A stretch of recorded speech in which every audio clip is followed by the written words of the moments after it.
I'm Mary Beth McAndrews from Dread Central. Congratulations on the film. Thank you. Thanks so much. Very important question for all three of you. What are your vibes on Puka? Puka, in real life, honestly, Yeah. you do rarely see it now. I feel like free the Puka. Yeah. Free the Puka. Hashtag I can go with that. Okay, cool. FTP indeed. Okay, Yeah. cool. Yeah. FTP. Awesome. Hashtag FTP. Great. Good to know. All right, good. And so going from there. So Fred, I want to hear from you because I really love the flares you give Jason. And I know that Billy and Finn wrote a really great script, but I was curious for you, Fred, like how you dug into your character, if there were any places you drew inspiration from, and what that was like shaping Jason as just like a lovable golden retriever of a boy. His script is so immediately beautiful. I mean, we talked about a lot of different ideas that we got to put into the movie. There's this. I think we all, like, in a very real way, cared about the feeling of having to grow up out of something that you love so much, and also I think it was really special and funny that, like, this person that is only trying to do everything as earnestly and sweetly as possible is, like, the most annoying person to everyone around him. I just found that to be very funny as well. But yeah, I love him.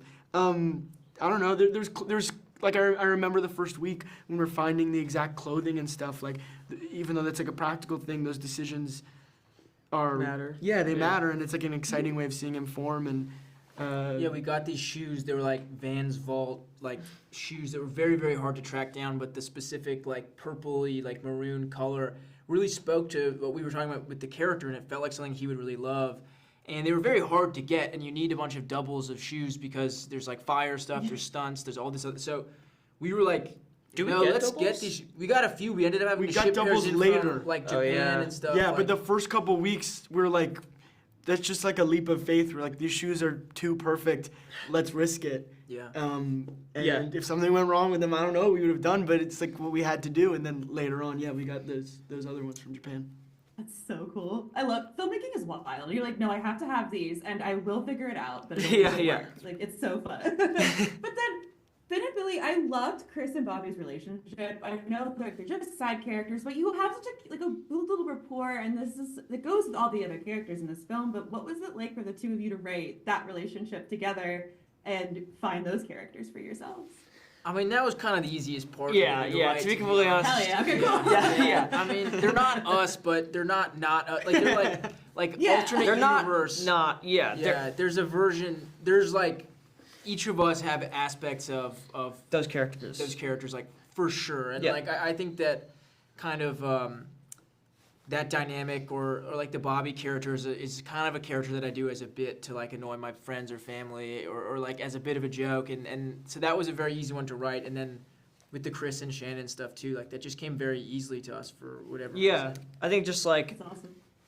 it was one of those things where we wanted to be in the movie and wanted to be a part of the ensemble, but at first when we started writing the script we were like, we'll be small parts, we'll be very small parts, we'll be in the background, and then of course so like selfishly and like the most like filmmaker-y guy thing to do ever, it's like, we're having too much fun writing these characters, like we've got to put these guys in way more. And Gotta look out for number one, man. Yeah. Gotta look out for number one. Yeah, exactly.